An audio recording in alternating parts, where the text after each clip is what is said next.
It's going to be a cold commute home for Long Islanders tonight, and the freezing temps are not going anywhere. You're watching Newsday TV. Thanks for joining us. I'm Ken Bufa. So the National Weather Service says at least 2 inches of snow is expected later this week. Now the storm is expected to come in early on Friday and continue throughout the day. But unlike Monday's storm, this is expected to be all snow and not a mix of snow and rain, thank goodness. Now for more on the weekend storm, go to Newsday.com, click Get More, or the Newsday TV video box. And a woman has pleaded guilty to stealing more than $137,000 worth of jewelry. Prosecutors say Laura B. allegedly replaced high-quality diamonds for lab-grown or lesser quality stones. The 59-year-old was the manager of Everlove Jewelry in Huntington, and B. is scheduled to be sentenced in March. And a Long Island midwife is being fined $300,000 for allegedly falsifying vaccine records. The State Department of Health says Jeanette Breen lied about saying nearly 1,500 children were vaccinated. The woman ran Baldwin Midwifery, and she cannot be immediately reached for comment. And a judge threatened to kick Donald Trump out of his courtroom for talking during someone else's testimony.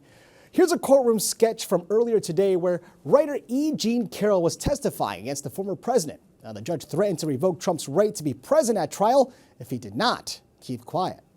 And dozens of school districts across Long Island are facing potential state funding cuts.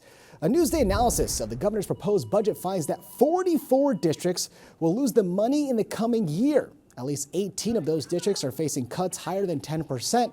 At least 77 districts will gain more than $182 million in state aid. Keep in mind, you can read more about this on Newsday.com. And Long Islanders are not selling their homes. A new report shows the number of homes for sale reached its lowest level in 40 years. Newsday business reporter Jonathan Montilla breaks down those numbers for us. One key MLS has data going back to 1980, and that low number of listings is kind of what's driving, keeping prices near the records that they set over the summer. And even as demand has pulled back, the prices have remained high, even though people are spending more on their monthly payments because mortgage rates are so high. Now, the Federal Reserve has signaled it's going to cut rates at some point this year, which could make some homeowners want to sell. So how can buyers stand out in this competitive market? So real estate agents say that you have to be aggressive, right? So if you see the home you want, being the first at the open house, being the first to put in an offer, that's really key to, being the one who lands the home, because there's still just so much competition out there, even with mortgage rates at, around 6.5% to 7% right now. Now you can read more about Long Island home sales on Newsday.com. All right, Drake is delaying his tour, pushing back his date at UBS Arena. Now, the tour was supposed to kick off in Denver this week. The rapper did not give a reason for the delay, mind you. He will now play at UBS Arena on April 4th and April 5th. All right, let's take a look at your cold Long Island weather, and it's going to be super cold tonight. You can see we're in the 20s, mostly clear skies. And tomorrow, I guess it's fairly warmer. We're in the 30s. We'll have cloud cover overhead. You can see temps are going to be quite chilly out still. Long Island weather is brought to you by Home Tax Saver, PTRC Incorporated. We toured Long Island's first offshore wind farm, and Steve Langford has a story you'll see only in Newsday. 35 miles east of Montauk, the winds of change as New York begins creating green energy for Long Islanders. The first turbine is in the water, the first offshore wind turbine, but it's the first of what will be thousands. Newsday's Mark Harrington was on the trip to Long Island's first offshore wind farm. The first blade is spinning and delivering energy to Long Island. A second blade is in place and it should be spinning pretty soon. The turbines themselves are just around 800 feet tall. So they're monsters in the water. And the cost of building these giant turbines is increasing, causing higher than projected costs, both for developers of these offshore farms and for Long Island ratepayers. You're going to see a slow increase to reflect some of the higher costs for these things. LIPA says Long Island will get 50% of its power from offshore wind by 2030.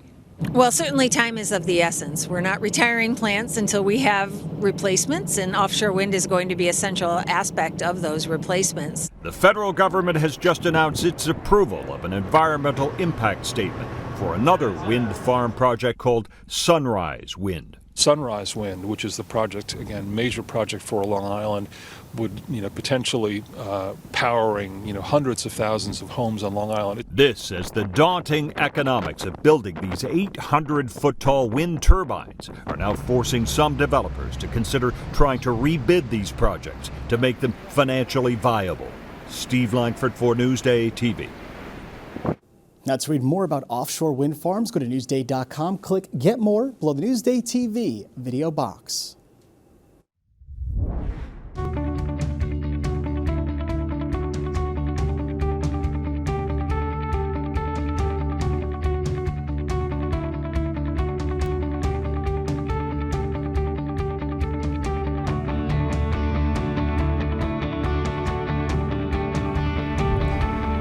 Why wait for snow when you can make your own? Lisa DiStefano has a story you'll see only in Newsday. At Not Just Art in Oyster Bay, any day can be a snow day. We make snow. 2 simple ingredients provide endless entertainment and enrichment. For this particular snow, when there are so many, there's about 1.5 cups of baking soda in it, and then they're going to get 1/4 cup of hair conditioner. This one is moldable. That's the fun part about this one, and it's a really good sensory experience for them. First comes the mixing. It is soft. See if you need your stick to help get it out. Then the molding. Right, now use your hands and mush it. It does feel like snow. Mold, right? Then it's time to play with the snow and create. That's a good snowball. Sure is. They get really inventive with their play. How about who wants some penguins? And make snow scenes of all sorts. Did everyone have so much fun? I did! Elisa DiStefano, Newsday TV. Now, to read more about making your own snow, go to Newsday.com, click Get More below the Newsday TV video box. Get in the game with Newsday. The best team of sports reporters and columnists bring you in-depth analysis, behind-the-scenes stories, and news from inside the locker room. Get in the game when you subscribe to Newsday, your destination for total sports coverage at Newsday.com/sports. You're watching Newsday TV. I'm Ken Buffa. Thank you so much for joining us. We leave you now with a look at your 7-day forecast.